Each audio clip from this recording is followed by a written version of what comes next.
শীতকালে দেদার বিক্রি হচ্ছে পিঁপড়ার ডিম। এটি জনপ্রিয় খাবারের পাশাপাশি খাদ্য গুণও নাকি অনেক। শীতকালে বিভিন্ন পদের খাবার পাওয়া গেলেও জঙ্গলমহলের মানুষের প্রিয় খাবার হলো পিঁপড়ের ডিম বা কুরকুট বলে পরিচিত এক ধরনের পিঁপড়ে। বিশেষ করে শীতকালের সময় কুরকুটের চাহিদা প্রচুর, তাই সকাল থেকে জঙ্গলে গিয়ে গাছ থেকে পেড়ে চলে সংগ্রহর কাজ।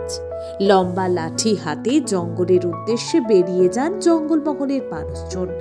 সারাদিন সংগ্রহ করে নিয়ে এসে হাটে বাজারে বিক্রয় করে থাকে এই পিঁপড়ার ডিম, যাকে আমরা কুরকুট বা কুরকুটে বলে থাকি। দাম প্রতি কেজি 500 থেকে 550 টাকা। বিভিন্ন এলাকার মানুষ যেখানে মাছ ধরার মাছের চার হিসেবে ব্যবহার করেন, সেখানে জঙ্গলমহলে মানুষের প্রিয় খাবার হলো এই পিঁপড়ার ডিম। তাই এই সময় দেদার বিক্রি হয় হাটে বাজারে। Bureau report.